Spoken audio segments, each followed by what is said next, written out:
Hi ಎಲ್ಲರಿಗೂ ನಮಸ್ಕಾರ. ತುಂಬಾ ಖುಷಿ ಆಗ್ತಿದೆ. ನಿಮ್ಮೆಲ್ಲರ ಪ್ರೀತಿ ನೋಡುತ್ತಿದ್ದರೆ ನಿಜ ಹೇಳ್ಬೇಕಂದ್ರೆ ನನಗೆ ಮಾತುಗಳೇ ಹೊರಡುತ್ತಿಲ್ಲ. ನನ್ನ ಜೀವನದ ದೊಡ್ಡ ತೀರ್ಮಾನ ಎಂದರೆ ಬಿಗ್ ಬಾಸ್ ಮನೆಗೆ ಹೋಗುವುದು ಆಗಿತ್ತು. ಅಲ್ಲಿ ಹೇಗಿರುತ್ತೋ ಏನಿರುತ್ತೋ ಎಂಬ ಬಹಳಷ್ಟು ಪ್ರಶ್ನೆಗಳು ನನ್ನಲ್ಲಿ ಹುಟ್ಟುಕೊಂಡಿದ್ದವು.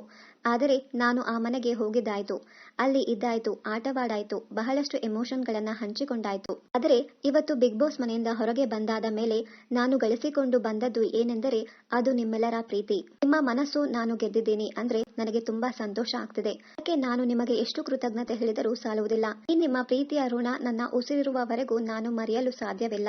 ನನಗೆ ಗೊತ್ತು, ನೀವು ನನ್ನ ಪ್ರತಿಯೊಂದು ಹೆಜ್ಜೆಯಲ್ಲೂ ನೀವು ನನಗೆ ಸಪೋರ್ಟ್ ಮಾಡಿಕೊಂಡು ಬಂದಿದ್ದೀರಾ. ಆದರೆ ಬಿಗ್ ಬಾಸ್ ಮನೆಯಲ್ಲಿದ್ದಾಗಲೂ ನೀವು ಈ ಮಟ್ಟದಲ್ಲಿ ಸಹಾಯ ಮಾಡ್ತೀರಾ, ಸಪೋರ್ಟ್ ಮಾಡ್ತೀರಾ, ಪ್ರೀತಿ ಕೊಡ್ತೀರಾ ಎಂಬ ನಿರೀಕ್ಷೆಯೂ ಇರಲಿಲ್ಲ. ನಿಮಗೆ ಹೃದಯಪೂರ್ವಕ ಧನ್ಯವಾದಗಳು.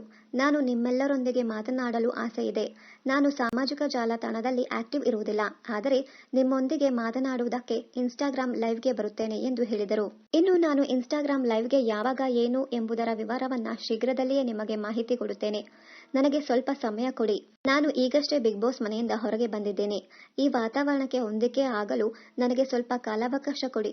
ನಾನು ಸೋಷಿಯಲ್ ಮೀಡಿಯಾ ಲೈವ್ ಬಂದು ನಿಮ್ಮೆಲ್ಲರ ಒಟ್ಟಿಗೆ ಮಾತನಾಡುತ್ತೇನೆ. ಆಗ ನಾನು ಬಹಳಷ್ಟು ವಿಚಾರಗಳನ್ನ ನಿಮ್ಮೊಂದಿಗೆ ಹಂಚಿಕೊಳ್ಳುತ್ತೇನೆ. ಎಲ್ಲರಿಗೂ ಮತ್ತೊಮ್ಮೆ ಹೊಸ ವರ್ಷದ ಶುಭಾಶಯಗಳು ಎಂದು ಸಿರಿ ಹೇಳಿದ್ದಾರೆ. ಇನ್ನಷ್ಟು ಕನ್ನಡ ಧಾರಾವಾಹಿ, ಸಿನಿಮಾ ಹಾಗೂ ಬಿಗ್ ಬಾಸ್ ಕನ್ನಡ ಸೀಸನ್ 10ರ ಡೈಲಿ ಅಪ್ಡೇಟ್ಸ್ಗಾಗಿ ಚಾನೆಲ್ ಅನ್ನ ಸಬ್ಸ್ಕ್ರೈಬ್ ಮಾಡಿ. Thank you.